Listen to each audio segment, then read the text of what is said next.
Hey everybody, this is Rydo and we are back to another recording session of Hearthstone. So let's switch out something. Paladin or Hunter cards? Let's go ahead and get rid of Hunter cards and then that just replaces it with Priest. We need to use a hero power 30 times between the Paladin and the Priest. We could probably do that. We've got a Tavern Brawl that I believe is new, right? Wow. Interesting. I'm still not through the new Tavern Brawl. So Paladin it is, which I believe, if I'm remembering correctly, is either going to be Shields or Murlocs.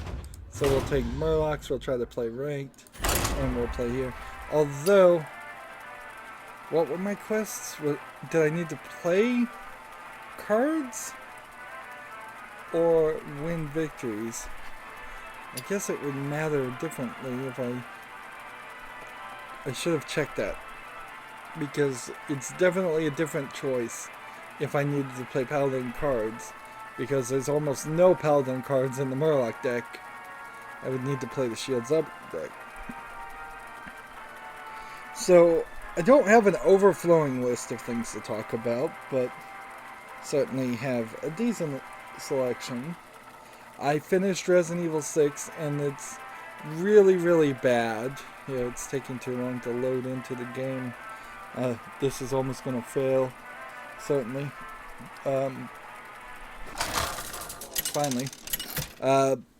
Resident Evil 6 is total garbage. And it's weird positioning because I've recorded the entire series. I've had my say. I've said I felt like the game was totally garbage and Capcom didn't care, and there's no quality, desire for quality in the development of it, and I've extended that to say, well, now because of this being the previous game previous numbered version before Resident Evil 7. You really need to wait for a review and not trust Capcom. Now, since saying all that, I've heard that at least one video game reviewer has played it and they really like it, and they kind of love it, and it's really awesome. And frankly, seeing the trailers, that's exactly what I feel too, is that it looks like it's an awesome game, but I cannot get away from past performance. Like, promises do not beat past performance, even when we want them to, which often sucks, but it is the case. Yes, they changed this guy so he doesn't work with the other Murloc characters show up. So, job done. So, like, my opinion's still the same, and it's just about as valid of an opinion as any opinion is. Although I may, at a different point in time, argue that some opinions aren't valid. But I really can't get away from it. That Resident Evil 6 was so bad. So bad. It could have been a lot better.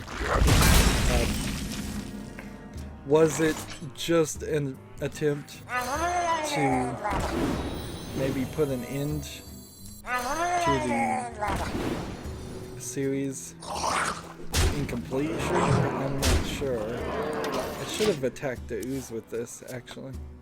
That was a mistake on my part.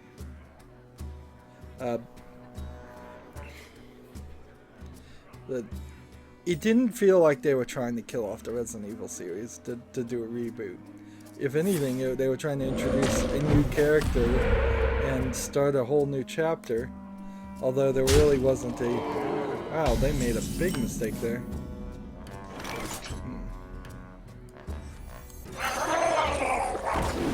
Let's see, we need to do a lot of inspiring things anyways, because that's one of the other quests. So this, and then I'm gonna go ahead and kill this one, that one, and that one. So still much on iffy grounds as far as RE6. So I did the live scheduling afterwards. I've been on a little bit of a kick to recover from scheduling. I had Regency Solitaire recorded, and then it got pushed because of Skyrim and because of all of that.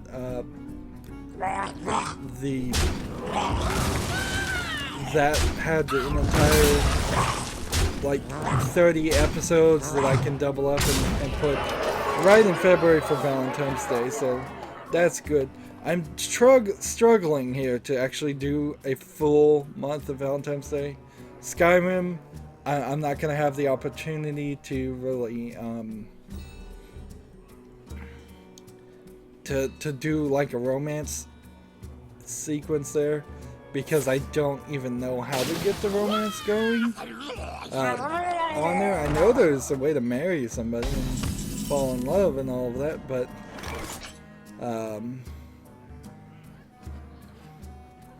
I just don't really know how to do it. Deal 2 damage to all non-Murloc cards. These are all Murloc cards. So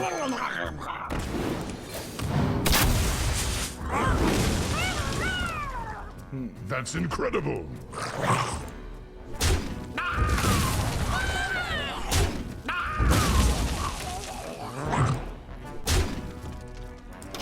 go ahead and just end the turn and let it go here.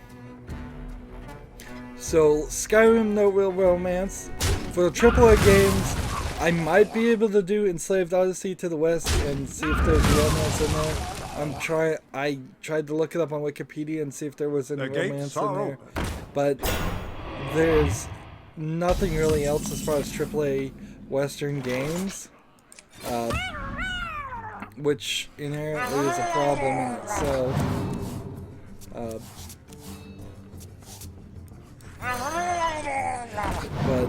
I don't know what to do about it, really. I failed miserably as far as the Christmas season, having any Christmas games.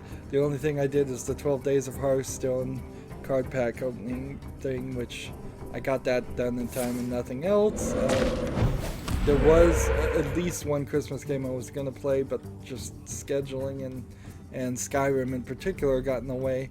I wouldn't be surprised if every year this is the case, that this will happen.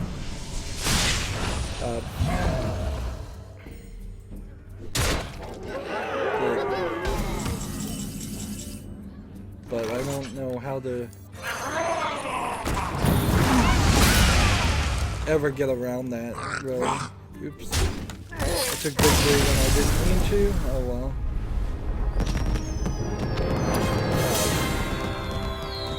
I think possibly we're probably gonna only have maybe one game at most for Thanksgiving, and well, not Thanksgiving, for Valentine's Day. We gotta play Shields Up, and now that I've looked at this, it's not victories I need, but cards. So hero power and Shields Up. On casual, we don't need to get victories, and since we can't play Murloc, I won't play victories. So going into 2017, I think holidays are going to be much more ignored. Yeah, they definitely are, because I'm not going to do any videos that say like happy Valentine's Day or anything like that. I tried that for 1 year.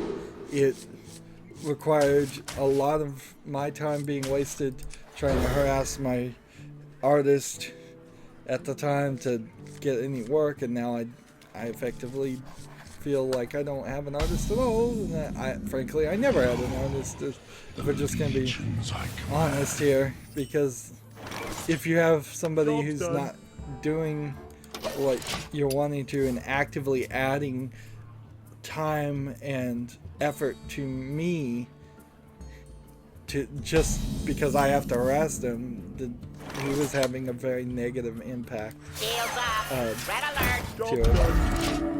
And frankly, the quality wasn't very good. And so, if somebody wanted to be my artist now, I would want them to represent themselves a lot better.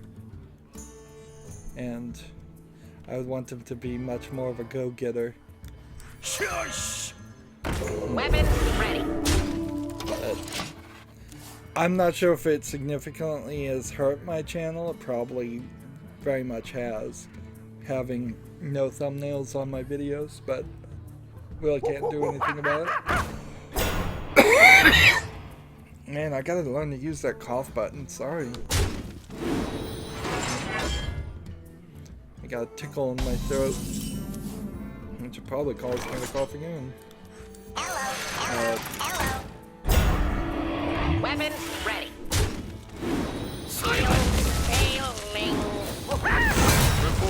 Every turn, try to use the reinforce ability.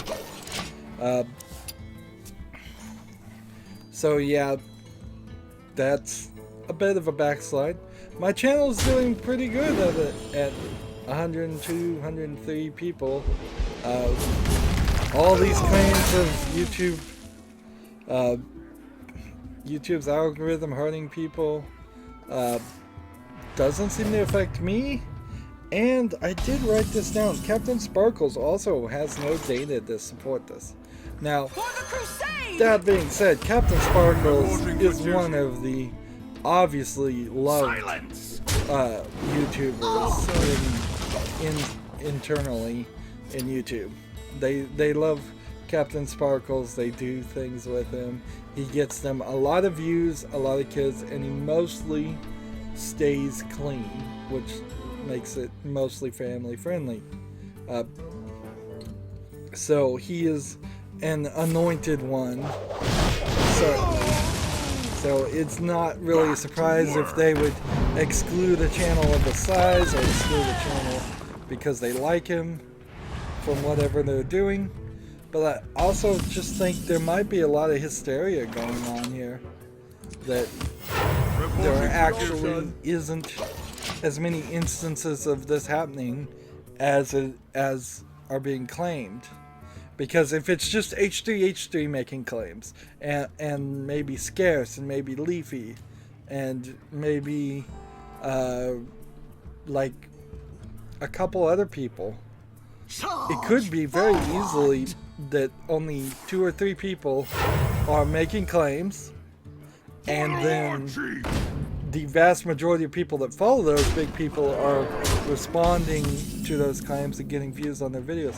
And we've seen this happen before, so it's not just a theory. We've seen where if you make a video that says how to fix YouTube or why is YouTube broken, that's going to get you a lot of views for several reasons. Simply, if somebody's having actual trouble with YouTube and they're trying to watch a YouTube video on how to fix YouTube, you're going to get at least a view there. Captain Sparkles wanted impressions so that listed, and that was his recommendation. I could see almost where he's coming from, but the idea of adding impressions is just creating a fictional system that the internet has been using for a long time. So Facebook will give you ridiculous amounts of impressions because they count an impression if you scroll past something on your Facebook feed. So you don't have to stop, you don't have to read it, you don't have to show any indication you saw it at all. Just if you scroll past it, that's an impression. And when you're selling ads on other sites, they will give you ridiculous numbers of impressions, and really small numbers of actual click-throughs or engagements, as they sometimes call it. Reporting for duty. And I'm not a super expert on this, so I might use the wrong terms to say the wrong thing. So Captain Sparkles wants to see on the suggested panel how many of his views get suggested through impressions, and then he can say, well, this number of impressions has gone down from the last month, you changed your algorithm. I guess the next statement would be, hey YouTube, change it back so I get more impressions. I think a lot of this might really come down to the fact that the big channels do want to be on the suggested panel, they do want to get those views, and they're not getting it anymore. Now, it's a separate issue to desubscribe people, and that certainly shouldn't be happening. But the idea that the big channels should be promoted is actually quite ridiculous and wrong. It should be the little channels that have been promoted. And I've seen a bump in subscribers, and I can't help but think that it might be that because of the new algorithm. Armor made to fit. So I'm in this weird position where I'm either seeing no effect or I'm seeing the opposite effect as a small-time YouTuber trying.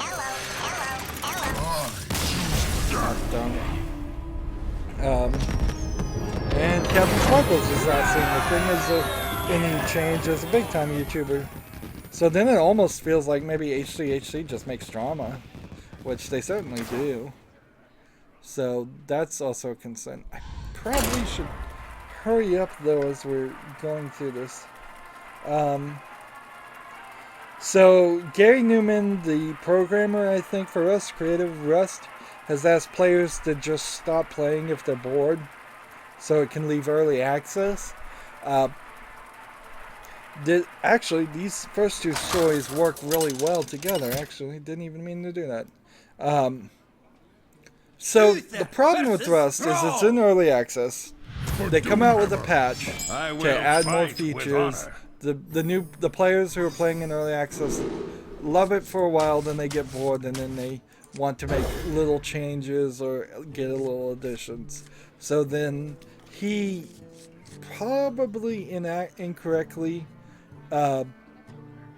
listens to the will of the people instead of listening to his internal vision of the game, and makes new features, new changes, new things, and adds another patch. And then that new patch comes out, and the players Happy Feast of Wintervale. play it for a while, then they get bored. Happy and then Feast of Wintervale. Red alert. And then they want a new patch after they're bored again. And so it's just this endless cycle, and it's never going to leave early access in Gary Newman's eyes, or officially, because he's the only one that can actually say it's done. It's version 1, it's got everything it needs. What this screams to me is he's not following the standard procedure of how you make video games here. Because when you make video games for a version, you would say for version 1.0, this is the most commonly used version things. For 1.0, you would say, here's a list of all the features we want to add for 1.0. And then any point there is going to be a performance change. So 1.1, 1.2, 1.3 are going to be performance patches, but not add any features. And Let me think. if it's a 1.0.0 type thing, any third point in Linux particularly is a security feature patch. So if you were 1.1.1, you got another security patch. If you're 1.1.2, you got another security patch. Sometimes they'll go 1.1 and then the date, so that you know which day it is, or maybe an issuance number of some sort. Any kind of number matters. So what this tells me, my guess is, he doesn't have that list of features because he's adding more features and making tweaks or changing how things work. And so he's got no solid foundation in his programming to say when this game is done. Because frankly, if he's not going to put any story in Rust, which they're probably not, if they're not going to have a general thing, and it's just going to be this open world idea which really isn't going to work well as a game.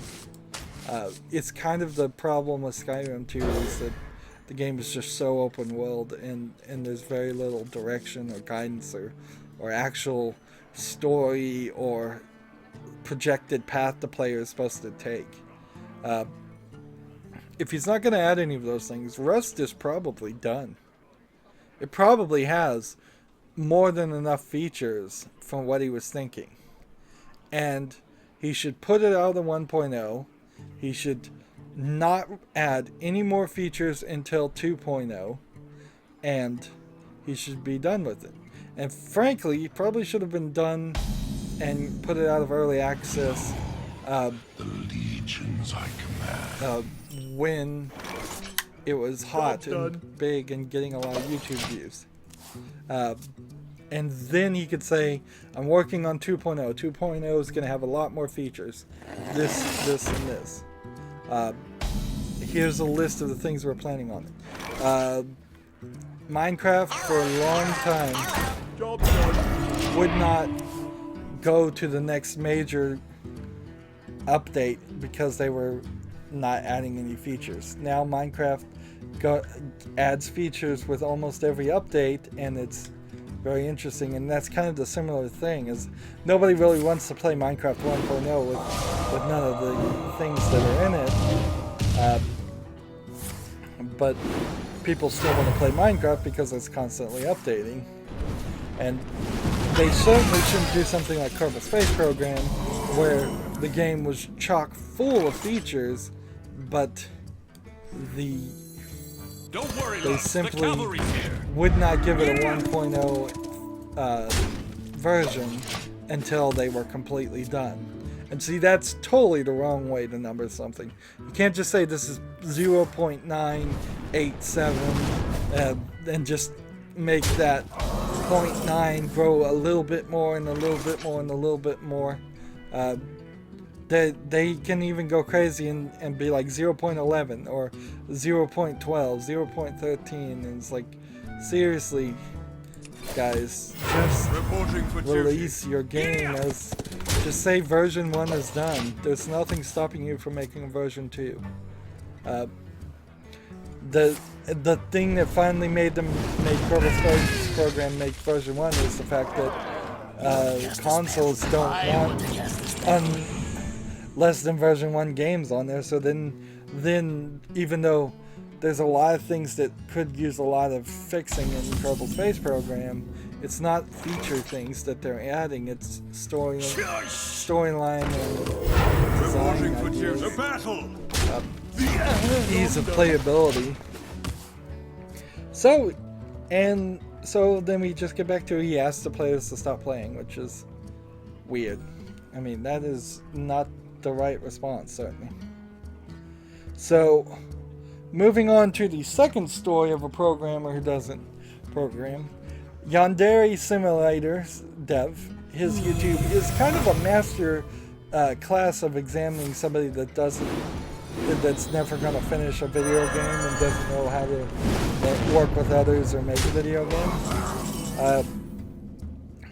He obviously doesn't understand placeholder assets or programming in general, because he came out with the audacious claim that he cannot make any progress on programming at all until he has the 3D animations and assets and video assets of the characters. So he's effectively blaming his artist. Wasn't I just doing that? No, I mean, as far as YouTube, there's no programming going behind. I can make placeholder animation videos all day and all night, but the placeholders would just be completely replaced with new video. So I do need a video aspect of some kind. I do actually use YouTube's music. The 13 Days of Christmas card pack opening on Hearthstone is using YouTube's music, so That's something I created using somebody else's assets without having to wait for somebody. I also made those videos before I had the music, so that I certainly can record without video or audio assets. But particularly when you're programming, you can program the program and not have the assets and just either load in a placeholder file or just have it fail. And you can at least have the framework of a program going that way. So when you try to run it, you could say like asset not found, error cannot load asset when you're making the game. It's kind of surprising Yandere Dev, is what he calls himself, is even as far as he is in Yandere Simulator. He probably is using some pre-existing engines and stuff, and he is going crazy into kind of a missions mode, which is more of kind of like a Hitman mode. He certainly seems to have a lot of, let's see, am I gonna have to make a custom Paladin deck? I may very well have to. He seems to get into loving other games and nostalgia, and those are good things, but they're pushing his vision, or his original vision, in different directions. They're causing him to add things, which again gets right back to, you should have a list of features at the beginning, not just constantly add to them. There have been times when he's asked his viewers on his YouTube channel to give suggestions on how the game should go, and getting feedback is great, but the original concept and everything should come from him. I'm a firm believer it's your game. The ideas should come from you mostly. Suggestions might change your ideas, but when you're straight up just kind of pitching your game to an audience, you're trying to create a game through a democracy, and that's not going to work. Let's see, and this will be our last game, and I've got several things.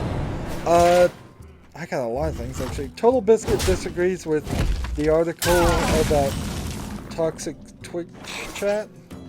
So, again, I kind of disagreed with that article too.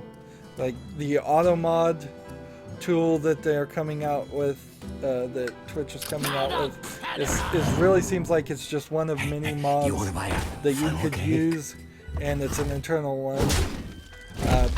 Since I don't do anything on Twitch, I really don't know how bad the Twitch chat would be for me, but it probably wouldn't be that bad. I'm getting a ton of spam still on YouTube, and somebody said, typed in twice actually my intro where I go, "Hey everybody," and they typed it in really long, and sometimes I do say it that way. I go, "Hey everybody," or "Hey everybody," or I drop the every, and it's "Hey everybody," and lots of different ways I say it. None of it's particularly great. I will grant you, I'm open to suggestions for a better intro statement. But I can't think of one, and that's exactly what I replied to him. It's like, I'm open to suggestions. I don't like "Hey everybody." I know other people go, "Hey, what's up guys?" I know PewDiePie has like "Hey bros" or "Hey bro fist," or I don't know what he's doing these days, but that was one of the big things. It's specifically told to us in YouTube that we should have a special name and connect with our audience, so that's why we all do it. But overall, YouTube's chat comments, not bad. Have not been bad. It seems like somebody is genuinely not happy with the video I made when they post comments. I've yet to see, I think, anybody that has actually just come to my channel and tried to or say something negative without watching the video. Even the guy that may have just only watched the very beginning of my video and then typed that and then left, at least he watched the beginning of it.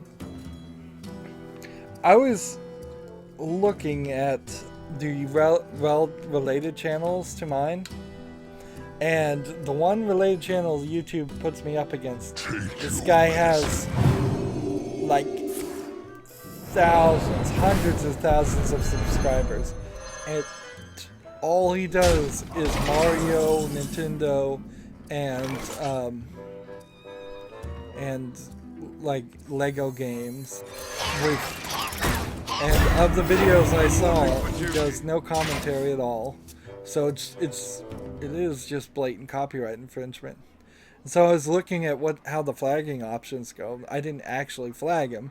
I was just saying, can somebody flag this guy? And it probably wouldn't matter because it said he was partnered with a network, which probably means that it's not even one guy. It's probably just a whole organization doing it, and he's made ridiculous amounts of views, ridiculous amounts of money, according to Channelytics, for just putting up So many videos of the game playing with no commentary and no changing of it, and You pay.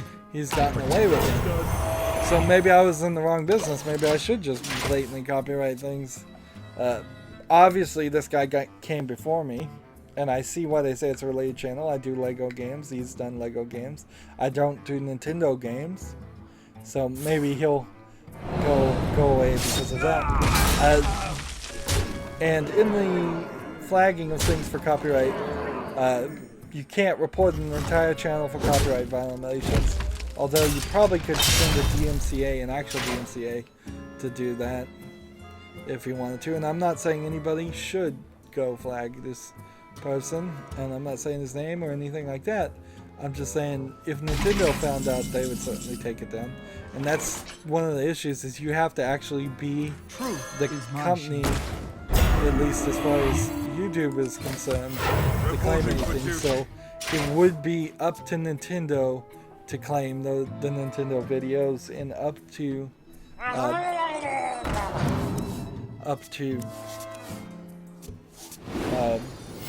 Lego TT Games to claim whatever videos they wanted to claim because there's no commentary there. I put a lot of effort into talking and commentating and being a real critic and actually trying to make this a career, and it's upsetting a little bit to see somebody else succeed so much when they did so little and just got in early. My hand is too full. Well played. And that's not how it should be. All of these no commentary channels don't have the legal rights in the United States to exist. If you're gonna play a game, you need to put commentary on it, and it has to be a little bit more, in my opinion, and this may not be a legal thing, than maybe just putting text over the screen once in a while. You need to kind of constantly, incessantly talk like I do in most games. I'm almost never quiet, and I still get content IDs and copyright claims. People still affirm content IDs when it's clearly fair use all the time. And so I'm working really hard. In fact, I'm working way too hard on this channel for what it pays. And it seems unfair that somebody else is better doing anything. But this is just a bitter YouTuber speaking, though. And that's why I say don't flag the channel. If you want to, if anybody was going to do anything, I would send it to Nintendo.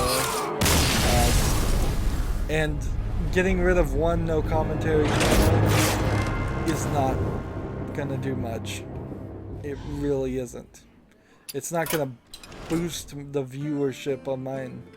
We need YouTube to search the phrase "no commentary" out and start really seeing if there's some content copyright infringement going on there when they say no commentary, because that's basically what it means. If you're not adding commentary, if you're not changing things, if you're not adding some artistic or educational value to it, you're not in fair use. You just aren't. Anyways, I guess that's going to be it for this recording. We not making the greatest amount of progress as far as this. I guess we'll try to play the priest class cards next time. As always, I ask you to like, share, subscribe, comment, and watch every second of my videos. If you want to support me further, go to my main YouTube page, click that subscribe button, click the bell to make sure you see all my newest videos, and then click that button on the right that says support this channel. And if you want to friend or follow me on basically any social media sites, there's a whole bunch of links down below. Look at that, I modified my ending right there on the fly. I think I'm probably going to have to start saying that like everybody else on YouTube about clicking the subscribe button and clicking the bell to see everything. Anywho, thank you for watching. Have a good evening.